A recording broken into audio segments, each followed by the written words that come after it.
Warahmatullahi wabarakatuh. So kita sambung lagi dua kemahiran proses sains, iaitu pemerhatian dan inference. Okey, untuk part 3 ni. So pemerhatian ni kita perlu menggunakan PM dan PB juga.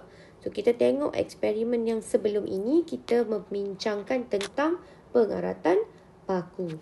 So contohnya pemerhatian PB. Okey, PB. So, kita ambil PB, pengaratan paku berkarat. Ataupun paku berkarat. Pun boleh juga. Janji ada parameter lah. Kalau soalan tu kata dia minta satu pemerhatian. Ataupun nyatakan pemerhatian bagi paku keluli. So, awak kena nyatakan hasil eksperimen bagi paku keluli. Paku keluli tidak berkarat. Okey, atau soalan yang ketiga, bentuk soalan ketiga pemerhatian ni, dia boleh jadi umum. Okey, pemerhatian dia boleh jadi nyatakan satu pemerhatian atau dia spesifik. Okey, spesifik. Sama ada dia minta nyatakan pemerhatian bagi paku keluli atau nyatakan pemerhatian bagi paku besi. So, spesifik. Jadi, kita kena ambil hasil eksperimen bagi paku yang dia mention lah. Okey, so yang ketiga adalah yang umum. So, bila umum, dia perlu ada perbandingan. Perlu ada banding, berbanding atau manakala. Okey, contoh. Paku keluli berkarat. Paku keluli tidak berkarat. Manakala paku besi berkarat. So, kena nyatakan dua-dua kalau umum. So, sekarang kita ambil satu contoh lah.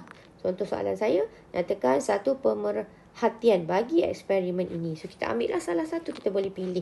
Kalau macam sebelum ni, video sebelum ni, saya ambil paku besi kan. Sebagai hipotesis yang sebelum ni, video sebelum ni, kita menggunakan jika paku besi direndam dalam air suling, maka paku besi berkarat. Atau, jika paku keluli direndam dalam air suling, maka paku keluli tidak berkarat. So, kita ambil. Kalau kita menggunakan paku keluli, so paku keluli lah kita akan guna untuk soalan-soalan seterusnya. Kecuali dalam soalan tu dinyatakan bahan apa yang dia nak. Okey. So, ingat, kalau awak guna hipotesis ni, paku keluli, jadi pemerhatian ni pun untuk keselamatan. Okey. Awak guna juga dia punya PB ni paku keluli juga. So, kalau katalah sebelum ni kita buat hipotesis paku keluli, jadi PB untuk pemerhatian ni pun kita guna hasil eksperimen bagi paku keluli. So, contoh, kita guna jika paku tidak berkarat. Okey, PB dia adalah pengaratan paku kan. So, kita pilih salah satu parameter dia. So, katalah parameter dia adalah berkarat.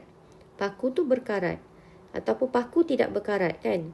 Okey, paku tidak berkarat. Apabila paku apa yang tidak berkarat tu? Paku keluli, spesifik. PM spesifik.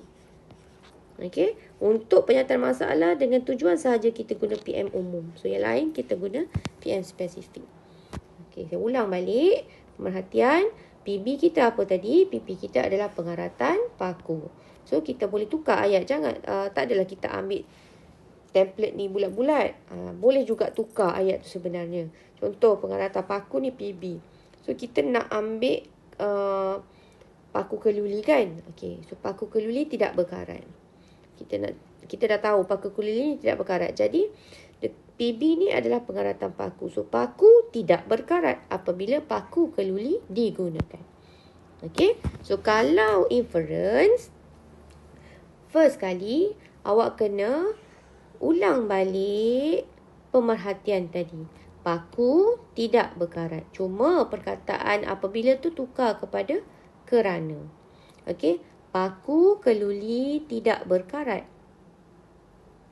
Okey, paku keluli tidak berkarat kerana paku keluli adalah alloy. Okey, alloy. Untuk eksperimen ini kita belajar tentang alloy dan logam tulen. So, yang ni kena tengok, ini fakta lah. Kita kena tambah fakta juga. Kenapa paku keluli tidak berkarat? Sebab dia alloy. Kenapa logam besi tu berkarat? Sebab dia logam tulen. So, besi ni logam tulen. Keluli adalah alloy. So, awak kena tahulah jenis-jenis itu. Atau boleh juga guna template yang kedua. Contohnya, paku keluli tidak berkarat kerana ambil balik PM pada jadual. So, biasanya dalam eksperimen dia akan bagi jadual. So, kalau dalam ni tak ada jadual. Saya tengok contoh lain yang ada jadual. Okey, contoh macam ni. So, kita ambil PM pada jadual dan biasanya dalam penyataan masalah ni ada PB.